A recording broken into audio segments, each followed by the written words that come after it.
My fiancée and her bestie moved into my parents' rental house. Bestie kept breaking my stuff and yelling at me, then my fiancée started taking her side every single fight, so now I'm wondering if I was just funding their little love nest this whole time.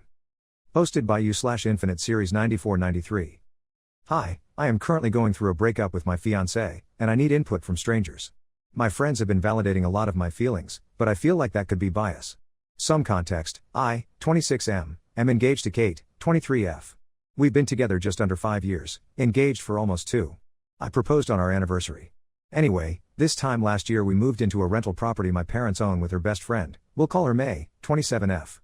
For the 18 months leading up to this, I had worked law enforcement. That job 100% made me realize that you can't change the system from within, and made me fully a cop. I was injured a few times and also dealt with some close calls and some really heavy things. Even though I knew I should have been talking to a psychologist about these things during my time, I kept neglecting my mental health until I broke down. I got injured again, couldn't stop smoking, and quit the job. I was in denial about my PTSD and kept trying to push past it and get a different job in security. I couldn't do this, and the feeling of failure combined with being terrified of everyone around me outside, I struggled to find the motivation to find another job or do anything. I struggled going to the shops for some time. During this time, me and May were always around each other and butting heads. Shortly after we moved in, we were setting up rooms.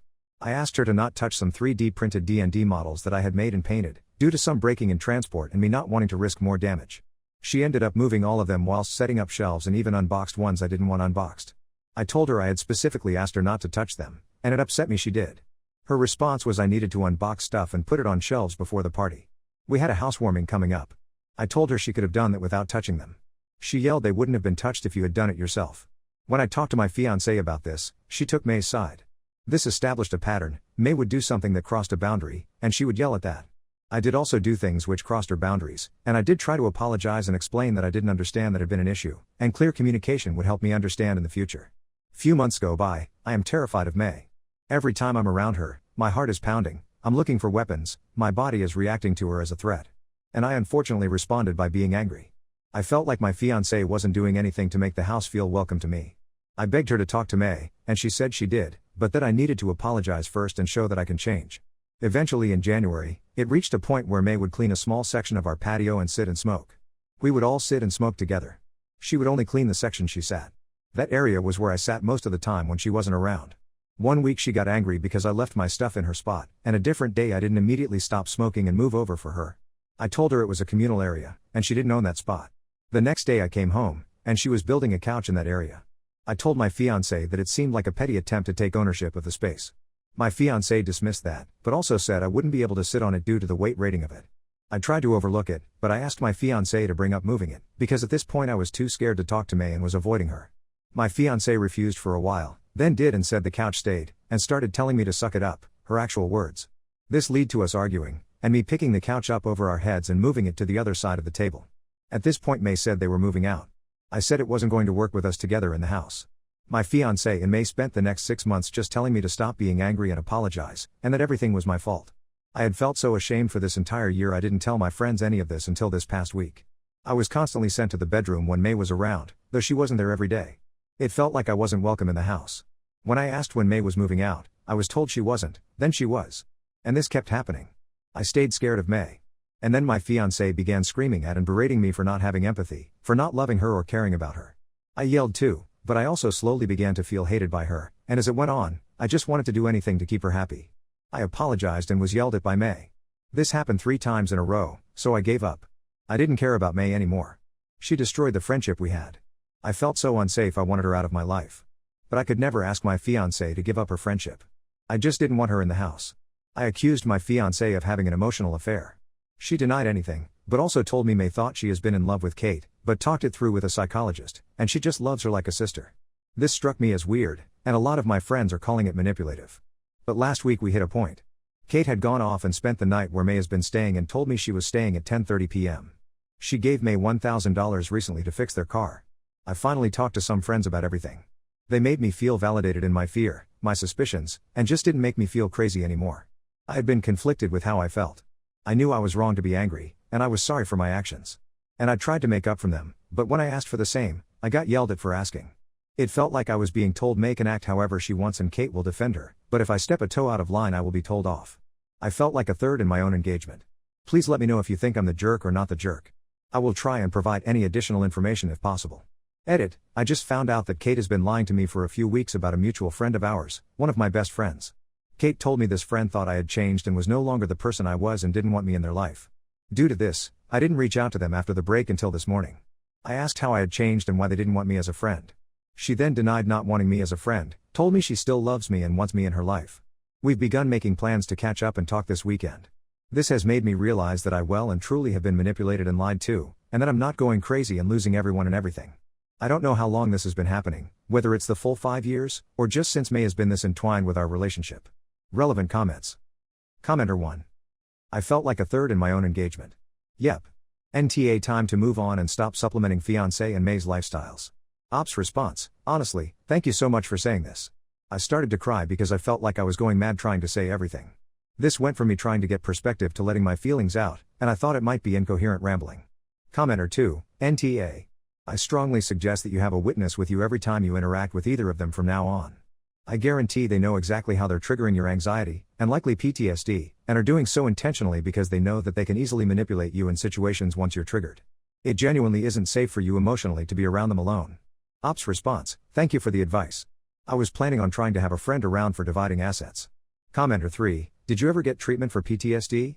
Did Kate keep May around because she felt unsafe because of your untreated mental health issues? Ops response, I did get treatment.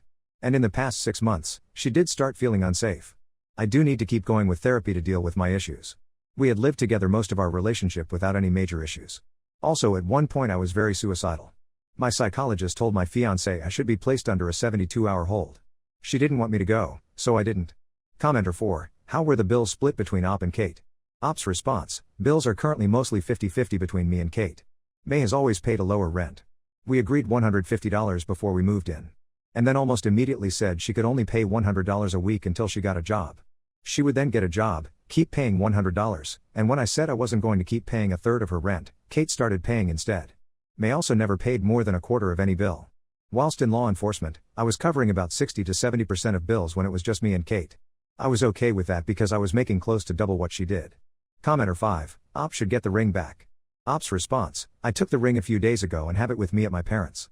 I'm only staying this week. Commenter 6, Op needs to get clean now after it seems like weed is creating the harm. Op's response, I'm getting sober after this week. I realized that myself, and I had quit and was good, but my fiancé always had it in the house, and the temptation of it was too strong. I know I can be sober and healthy mentally. I just wasn't strong enough then to resist the temptation. Commenter 7, Op needs to find his spine and get this sorted out. Op's response, I'm 6 feet 8 inches and have been training to fight for 8 years. I have always been such an intimidating figure that I always try to be calm and go with the flow to avoid being scary. But I do think this lead to me having issues trying to express my own needs in a relationship, because I'm desperate to not be alone. Update, 1 month later. So some people asked for an update. And I have a few good and a few bad things to share. Brief recap, my fiancée, Kate, and I of almost 5 years broke up a month ago after moving into a house with her best friend, May. I was suffering from PTSD and left my job in law enforcement. I had set some boundaries with May, and she kept crossing them. She would also get angry, yell at me, and get in my face, and Kate would always dismiss these outbursts. So to the update, I stayed at my parents' house for a week. After returning I didn't know if Kate would be there or not. She wasn't. She took the cat and a few items of clothing, and all our sheets and pillows. I reached out asking if she wanted to talk about things and if she was working that Wednesday because we could sit down and discuss who gets what and her moving out. She had threatened to take all the furniture during the breakup, so I wanted to sit down and actually divide the things we'd bought together between us. She said she didn't want to meet, and that she asked for my roster to collect her stuff when I'm not there. Because of her threatening to take the bed and everything else, I said I didn't want her in the house without me and would change the locks. She eventually said she wanted to do it via text, but I told her it should be in person. There are a lot of things and a lot of random places which actually needed to be sorted through. She refused. I then found out a few days later from my brother she had messaged my parents, telling them I had turned off all her fish tanks and wasn't letting her in to do anything to them. I was more than happy for her to come over whilst I was here. I just didn't trust her after finding out about a lot of her lies about my friends hating me. My parents called, and the 4 of us spoke. My brother confirmed the tanks were all on and were clean. My parents told me she had hired a moving crew for Tuesday to get all her stuff. My parents own the house we live in. I put a lock on the bedroom door and changed all the locks in the house. I told her Tuesday didn't work for me, but Wednesday would work. She refused and said she was coming, so I sent the list of things she wasn't to take. And she insisted on taking the entire bedroom set. I told my manager about what was happening. She knew about the breakup. I broke down at work the next day and told her. She was so understanding and actually helped a lot, and I'm so thankful for her. On Tuesday they came just before I left for work. I called my brother, and he started coming towards the house. I had moved all Kate and May's belongings outside that I could find and move. Had a friend help me with May's bed. My brother arrived after I left and told me they were inside the house. I told my manager, who agreed to let me leave early when the second staff started, which was in 5 hours. My brother planted himself on the sofa, kept an eye on the bedroom, and kept me updated. When I arrived they'd gutted most of the house of all of their stuff, but also a few of my items. I found more out after it was over. But she took one of my consoles and the cables to my other, so I couldn't use it. They didn't get in the bedroom or get the couch at least. I later found out they stole my cookbooks, the rice and flour, and a few other weird things. However, not long after I decided to try and put myself back out there and just try and have some fun casual dates until I'm ready for something long term. However, I quickly realized it wasn't for me anymore, and I wanted something seriously. But I met someone, and we immediately clicked. We were sending these huge paragraphs, info dumping to each other, and we shared a lot of the same interests and passions. We've gone out a few times now, and I really like them, and I really hope this works out well, taking it slowly though. Relevant comments. Commenter 1, it doesn't sound like you're taking anything slowly. It sounds like you're trauma bonding or whatever the kids call it. In any case, best of luck with everything and hope you're feeling okay and getting the help you need. Ops response, I've trauma bonded with someone before. This isn't it. I've also been seeing a psychologist who is aware of everything. We're working on helping me recognize red flags in relationships, and it is helping. Commenter 2, I have PTSD, military, and the mind slams are really hard to manage. I understand why you spiraled, as you couldn't properly rationalize the abuse Kate and May were throwing at you. Nor could you process it. It became part and parcel of your trauma, just another layer being added. It does get better, as I hope your psychologist is helping you see, and when others begin to cause problems that start to trigger you, you'll have new tools to stop them short. Take care and best wishes to you. Ops response, you actually summed it up perfectly there. I hadn't even thought of it that way. My psychologist has been helping. After the breakup I did feel a lot of anxiety leave, but I know I've developed new ones. Thank you so much. Commenter 3, can Op report Kate and May to the police for stealing/theft? Ops response, I talked to a friend who is a cop, and he said that it shouldn't have been a civil matter since they had no legal way to get inside. But he said since they made the call I have to go to court to try and get stuff back. And I can't afford to deal with legal fees at this point. I was in a more specific aspect of law enforcement. We only dealt with things within a specific region and didn't cover residential situations. So I never handled domestic violence cases or anything to do with breaking and entering. I know the general idea, but I wanted to confirm since he has experience in those areas. Commenter 4, Ops shouldn't have let Kate into the house. Ops response, I didn't. The doors were locked. She came in through a window and unlocked everything from the inside.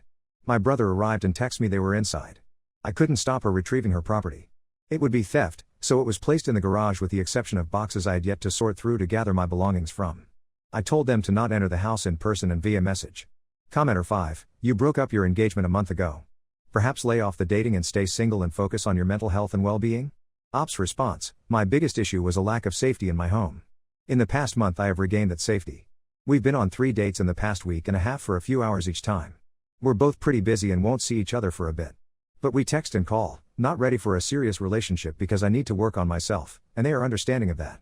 I'm also talking with a psychologist who is giving me some good tools and mechanisms to recognize any abuse signs. Commenter 6, let the things go. They're things and can be replaced. May and Kate are absolutely together. They've been a couple this entire time, and you've been a cash cow.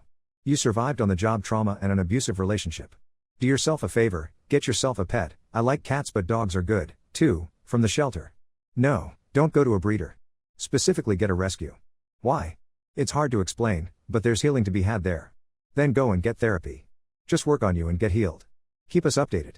Ops response, that's actually my entire plan. I replaced the console. I plan on going to a shelter soon.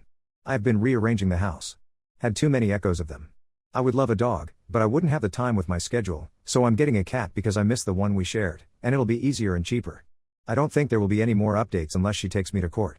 Commenter 7, please consider getting some professional counseling, or you may end up in the same situation as before. If money is an issue, then consider free support groups such as ACA, Adult Children of Alcoholics and Dysfunctional Families. If you haven't been in a war, I suspect your PTSD has come from your childhood. In that case, it's worse than someone who has been in a war, because it was abusive for a very long time and inescapable, causing complex PTSD, or CPTSD. And, males from this situation often go into law enforcement, which makes it even worse. It will take 2 years of serious emotional work to find your true self and live it. So, for your sake, no serious relationships until you've done the work. Ops response, you're actually the first person to make this type of assertion and be right. I have a lot of childhood trauma that I am currently working on with my psychologist. I have had previous PTSD diagnoses, but working with my current one to figure out if CPTSD is more fitting.